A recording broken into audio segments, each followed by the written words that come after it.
Quatrième retour de bibliothèque.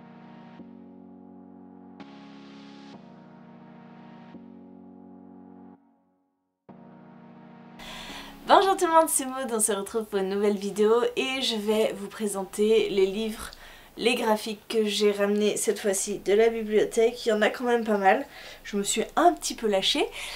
Et pourtant ce ne sont même pas les suites des livres que je vous avais présentés. Je n'ai pas trouvé la suite de l'adoption, je n'ai pas trouvé la suite de Green Card. Ce sont des nouveaux, hein, voilà. On va commencer par quoi? Par ceux-là. Alors ça, ce sont les livres de Julia. Généralement, je vous fais pas de retour dessus. Donc Julia a choisi Lian de Chen Jing Hong. J'ai feuilleté un petit peu et les dessins me rappelaient Mulan. Hein, on est avec une jeune fille et c'est la guerre, etc. Ça avait l'air très joli. Elle a pris Pique, Gratte et Grogne de Michel Baquès. Elle a pris Un chat est un chat de Grégoire Solotareff. Et ça, c'est moi qui ai pris pour elle parce que quand j'ai feuilleté, j'ai vu qu'il n'y avait absolument aucun dialogue. Donc je me suis dit, bon, c'est une BD sans dialogue, elle regardera les images. Moi aussi, je pourrais faire ça. Et donc je l'ai pris Ogre et Si de Vincent Wagner. Ça, je vous ferai peut-être un retour parce que moi je veux le lire aussi. C'est une BD et je vous dis, il n'y a pas de dialogue, juste des images. Voilà, ça c'est le premier sac, c'est Julia. Il y en a un autre de Julia dans mon sac à moi. Il y a Simon sur les rails de Adrien Albert. Voilà pour la partie Julia. On a pris aussi 3 jeux de société, mais ça je vous les présente jamais. De mon côté, j'ai pris Brigade Verhoeven, le tome 1, Rosie. Donc de Berthaud et Corboz, d'après le roman de Pierre Lemaître. C'est chez Rue de Sèvres. Voilà, c'est du thriller, hein, je pense. Un poseur de bombes. On suit un poseur de bombes, j'ai l'impression. Voilà. J'ai pris Macaroni de Thomas Campi et Vincent Zabus. C'est chez Dupuis. C'est quand même une sacrée BD. Elle est quand même assez épaisse. Et on va suivre... je crois, un grand-père, hein, un grand-père qui va nous parler un petit peu de la guerre, de Benito Mussolini, voilà, ce genre de choses. Je ne l'ai pas vraiment feuilleté, mais il me semble que les dessins ont l'air assez sympas. Je me suis pris Poulbeau de Patrick Prugne. C'est chez les éditions Margot. J'avais déjà vu cette BD la dernière fois que j'étais passée à la bibliothèque. J'aimais bien voilà cette couverture. Derrière c'est marqué Montmartre été 1905. Et donc je pense qu'on va suivre un jeune garçon, un Poulbeau, hein, qui souhaite être artiste. Et là, en termes de couleurs, c'est très pastel, ça m'a l'air aussi très joli. Et le dernier, oui, je me suis quand même lâchée, hein. Je me suis pris Le journal d'un enfant de lune de Chamblin et Nalin. C'est chez Ensemble, Kenes, les éditions Kenes. Et celui-ci, bah, je le connais, hein. Voilà, vous avez dû le voir passer quand même sur la booktubosphère, sur la blogosphère. Il avait fait quand même parler de lui, puisqu'on y évoque la maladie des enfants de lune. Donc j'ai très hâte. Je pense que c'est celui-là qui me fait le plus envie parmi tout cela. Et c'est le dernier que j'ai choisi parce que je ne l'avais pas vu. Donc j'étais plutôt dans les BD adultes. Et quand je suis passée devant les BD enfants, etc. Et quand j'ai trouvé Ogre et Si, par exemple pour Julia, bah celui-là il était en tête de gondole, on le voyait bien. Donc voilà, je pense que ce sera ma première lecture. Voilà, bah écoutez, je vous laisse et puis je vous retrouve dans une seconde pour vous parler de mes lectures. Bonjour, nous sommes samedi, je ne sais plus combien, 17 peut-être, 17 octobre. Et hier soir, j'ai lu Journal d'un enfant de lune. C'était sympa. Les planches sont magnifiques, vraiment. J'aime beaucoup les couleurs utilisées. J'aime beaucoup le thème, puisqu'on parle des enfants qui ont cette maladie de peau. Dès qu'ils s'exposent au soleil, ils peuvent en mourir, hein, clairement, c'est des cancers. Le début, je l'aime pas trop, parce qu'on est avec une sale gosse, une sale ado, qui... c'est vraiment la tête à claque, quoi, vraiment. Qui découvre le journal d'un garçon qui a vécu là avant elle. Et ce garçon était atteint de la maladie des enfants de lune. Et en lisant les premières pages, elle tombe amoureuse de ce garçon parce qu'elle voit sa photo. Donc c'est purement physique. Voilà, en 2 secondes, elle tombe amoureuse. Donc c'est pas le truc le plus plausible au monde. Mais après c'est sympa parce qu'on découvre cette maladie. Voilà, elle va aller se renseigner aussi sur cette maladie. C'était beau. C'était une belle histoire, mais voilà, je vous dis, le début avec cette gamine insupportable, c'était pas très plausible. Mais bon, sinon moi j'ai passé un bon moment, c'était agréable parce que c'est vraiment très beau en fait, l'objet livre est très beau. Mais j'en attendais peut-être un petit peu plus, je sais pas, le caractère de la gamine m'a agacée. On découvre après des gamins qui sont atteints de cette maladie et on se met un petit peu à la place de leur famille, comment ça a pu être compliqué à gérer, le coût financier hein, de cette maladie aussi, qui est à prendre en compte. Voilà, c'est une bonne introduction pour comprendre un petit peu ce que c'est que cette maladie et en prendre conscience tout simplement. Donc c'était bien de mettre en lumière cette maladie.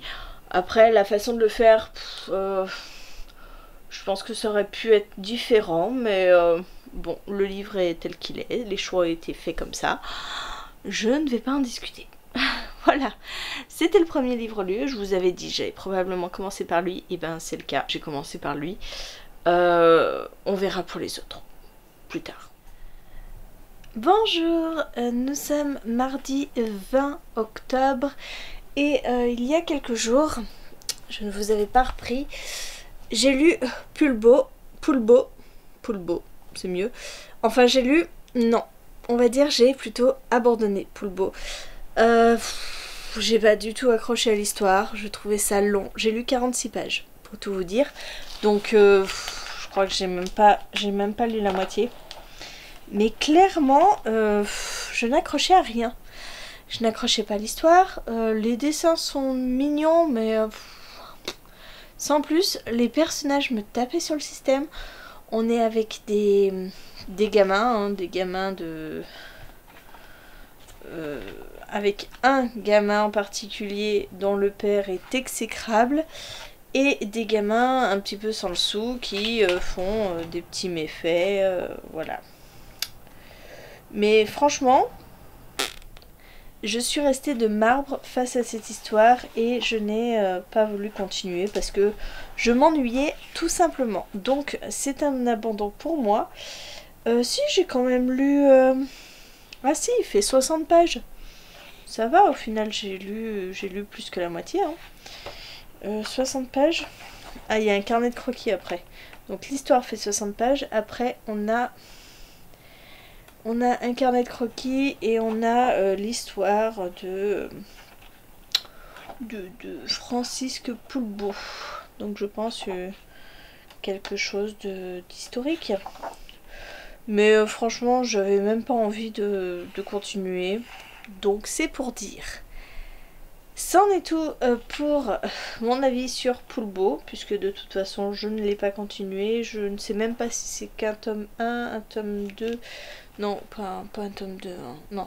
Je ne sais pas si c'est un tome unique, mais franchement, à 46 pages où je me suis arrêtée, l'histoire, il n'y en avait pas vraiment. Bonsoir, nous sommes le jeudi 22 octobre et hier soir, je me suis lu Brigade Verhoeven, Rosie, le premier tome. Je suis désolée, il y a un reflet énorme, mais c'est ma lumière jaune dégueulasse. En même temps, il est 18h40, donc je rentre du boulot et il fait nuit. Voilà, voilà. J'adore l'automne, j'adore l'hiver, c'est génial. Bref, j'ai lu ça hier soir et j'ai passé un super moment. Je ne connaissais pas moi l'œuvre de Pierre Lemaitre. Et je ne connaissais pas ce monsieur Verhoeven, hein, qui est le chef de cette brigade-là. Alors c'est un homme tout à fait particulier, il est tout petit. On voit un petit peu des éléments de sa vie, on voit un petit peu sa relation avec sa mère, pourquoi il ne s'est pas développé et son complexe qu'il a un petit peu par rapport aux autres. Face à sa petite taille, même si il vit le grand amour et que justement elle l'aide à surmonter son complexe. Et là on est avec un poseur de bombes.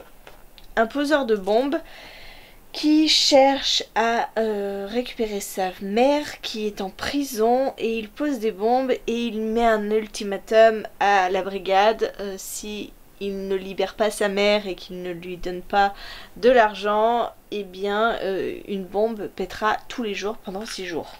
Ou 7, je ne sais plus. Et ben c'était vachement bien, c'était passionnant, j'aime bien les dessins. Franchement, si je trouve le tome 2, s'il y a eu un tome 2, eh bien je le lirai avec grand plaisir. Parce que j'ai bien aimé les personnages. On y suit cette brigade assez spéciale où ils sont 4 dedans. Avec le commissaire et puis surtout je vous dis Verhoeven qui est un personnage assez particulier mais plutôt agréable à suivre. Voilà, c'en est tout. Il ne me reste plus qu'un livre à lire puisque Pulbo je l'ai abandonné, on n'en parle plus. Il me reste Macaroni à lire, mais c'est quand même un sacré gros pavé quand même pour de la BD. Donc je me le lirai un de ces soirs tranquillement à la maison. Voilà, je vous reprends plus tard. Et bonsoir, nous sommes le dimanche, je ne sais plus combien. Doit être le dimanche, voilà, dimanche 25, et hier soir pour le week-end à 1000, hier soir ou vendredi soir? Vendredi soir pour le week-end à 1000, j'ai lu Macaroni.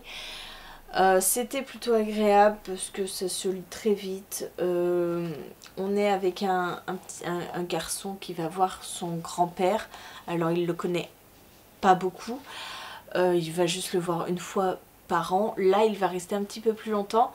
Et il va se rendre compte que son grand-père est un petit peu hanté par les démons du passé. C'est un Italien qui a combattu pour Mussolini, qui est arrivé en Belgique pour travailler dans les mines. Bref, il a eu une vie un peu compliquée. Et il voit que son grand-père est hanté, clairement par des réminiscences de son passé. Et c'est une jolie histoire, par contre je trouve que la fin se termine assez brusquement, on n'en sait pas bien plus, ça aurait mérité peut-être je sais pas, autre chose, parce que je trouve que c'est pas assez développé, on nous laisse sur notre faim, et j'aurais voulu savoir ce qui arrivait au grand-père, j'aurais voulu plus de précision. À la fin on a quand même tout un argumentaire sur ce qui a poussé l'auteur, le dessinateur, à écrire cette histoire, que c'est basé sur une histoire réelle.